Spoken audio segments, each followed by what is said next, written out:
At 17, in my senior year of high school, I thought the biggest problem I had was figuring out how to get a girl to like me. That Friday night, I had no idea that by the time I got back into a car, I would be trying to convince myself that the thing I had seen standing in the ocean had been a person. Her name was Tiffany. She was in my physics class, and I was completely into her.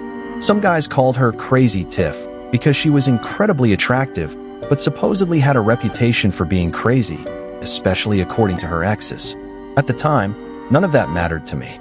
As far as I was concerned, she was the girl I wanted to spend time with.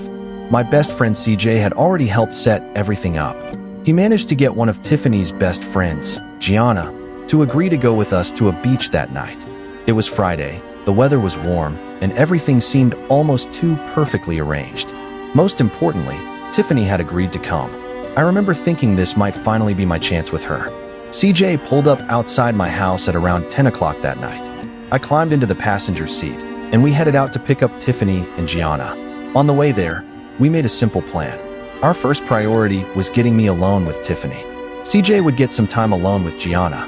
Nothing complicated, just two 17-year-old guys trying to impress two girls they liked. When Tiffany and Gianna got into the car, everything actually went better than I expected. CJ and I managed to make them laugh several times, and the nervousness I had been carrying around started to disappear. By the time we reached the beach, I was convinced Tiffany and I would get along perfectly once we had some privacy. The beach, however, was strangely empty.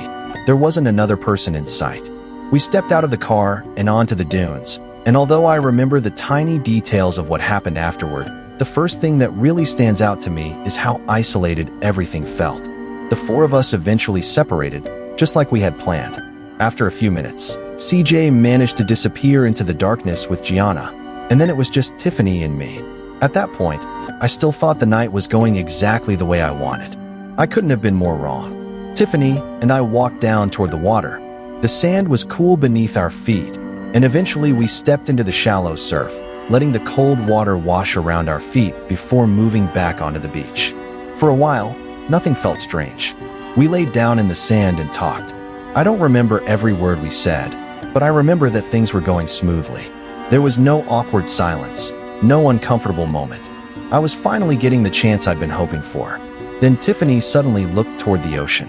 "What is that?" she asked. I followed her gaze. At first, I couldn't see anything. I remember laughing because I thought she was imagining something. Whatever had caught her attention wasn't obvious from where we were sitting. I got up and moved closer to the water, partly because I wanted to see what she was talking about and partly because I didn't want to admit that I couldn't see it. My feet touched the cold water. I stepped farther in, and then I saw it. There was a long, vertically standing object out in the ocean. For a moment, I couldn't understand what I was looking at. Then it moved. I immediately jumped back out of the water and hurried toward Tiffany. "It's a person," I said quietly. Even saying it didn't make much sense. Why would someone be standing out there in freezing water at that hour? Tiffany was uncomfortable too. She wanted to move somewhere else, especially because it seemed like whoever, or whatever, we had seen was watching us. I couldn't explain why it felt that way. There was just something about the way the figure remained out there. So we walked farther down the beach. We kept going until we felt like we had enough distance to have some privacy again. Then we sat down in the sand. For a while, there was nothing except the steady rhythm of the waves and our voices. Then Tiffany spoke again. "You hear that?" I listened. This time, I heard something too. It sounded like a smaller splashing noise coming from the direction of the ocean. But almost as quickly as it began, it stopped. We both stared toward the water. Then Tiffany gasped. The guy was out there again. I remember thinking I should go tell him to back off. Part of me even wanted to do it because Tiffany was beside me, and I wanted to look tough.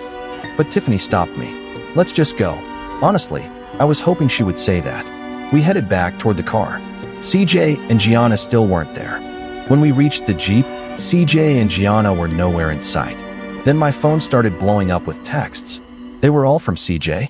Apparently, he had been trying to contact me while we were down near the water, but I hadn't received anything because I didn't have reception that far out on the beach. The first message said, "Dude, some weird guy is in the water watching us." I stared at the screen. Then another message came through. "Yo, some weird deformed-looking guy is stalking us. Get to the car now." A few minutes later, more messages arrived. CJ was panicking. He said he was being followed by something in the dark. That word stayed with me. Something. Not someone. Something. His second to last text said he was coming to look for us and told me to answer when I got the message. Then came the last one. We're on our way back to the car, now get there. He had also tried calling me 3 times. I called him back immediately. He answered almost instantly. He was breathing heavily and didn't even let me speak. Are you guys at the car? Yes, I told him. Good. Stay right there. Then he hung up.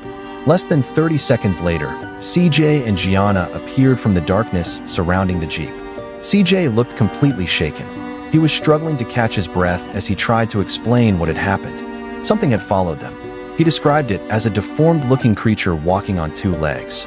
I didn't know whether I should laugh. The words sounded ridiculous. But CJ wasn't joking. I told him about the person Tiffany and I had seen standing in the water. He immediately asked me to describe it. I tried. I said it looked like a really tall, lanky person standing in the ocean. But CJ kept describing what he had seen as if he wasn't talking about a person at all. He said he had gotten a closer look.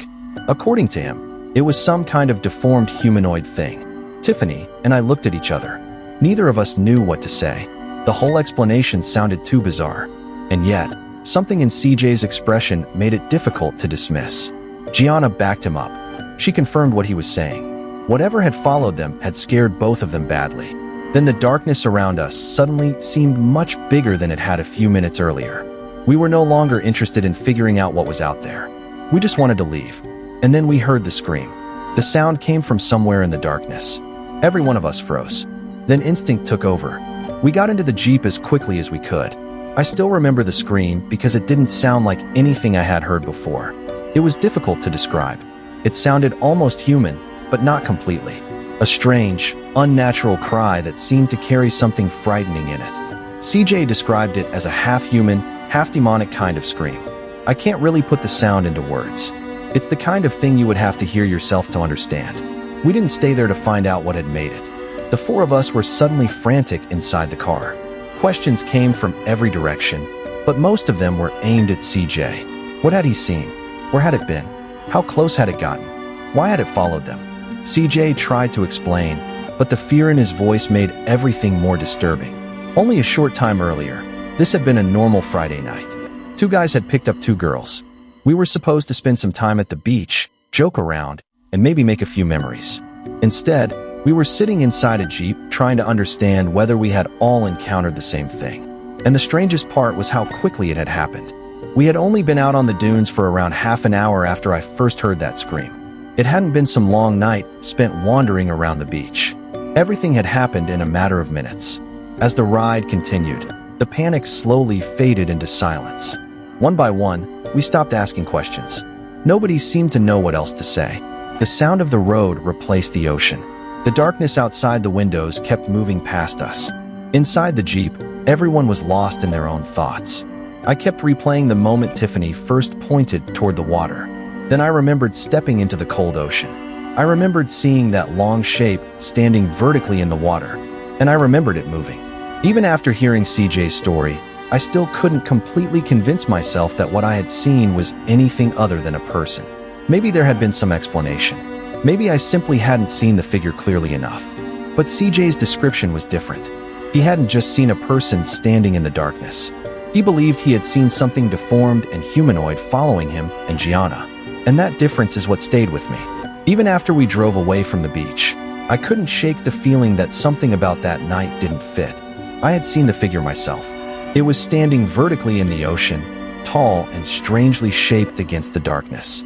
When it moved, I had assumed it was a person. That was still what I wanted to believe, because the alternative was much harder to accept. CJ had seen something too, but according to him, his encounter had been completely different. He said a deformed-looking humanoid figure had followed him and Gianna through the darkness. Gianna had witnessed enough of it to confirm his story, and then there had been the scream. That was the moment everything changed for me. Before that, I could explain away almost anything. A person standing in the water? Strange, but possible. A splash in the darkness? Probably nothing. A figure moving along the beach? Maybe someone else was out there. But hearing that scream made those explanations harder to hold on to. It was the one detail none of us could casually dismiss. And the timing made it worse. We had gone to the beach expecting a quiet night. There were no crowds around us. No other people were visible. We had separated from CJ and Gianna, thinking nothing of it. Tiffany and I had walked toward the water and noticed someone standing out there. Then CJ and Gianna encountered something they believed was following them. Within minutes, all four of us were back at the Jeep, trying to make sense of what had happened. I never got a satisfying explanation. I don't know who or what was standing in that ocean. I don't know whether the figure Tiffany and I saw was the same thing CJ and Gianna encountered. And I don't know what produced that scream. What I do know is what I remember. I remember the cold water around my feet. I remember Tiffany asking me what I saw. I remember the figure moving. I remember CJ's messages appearing one after another on my phone. And most of all, I remember the way CJ described what had been following him. Not as a person, as a creature. Even now, that's the part of the story that still bothers me the most. Because I can tell myself that what I saw in the ocean was just some strange person. But I can't so easily explain what CJ said was moving through the darkness on that beach. And that is the question I never managed to answer.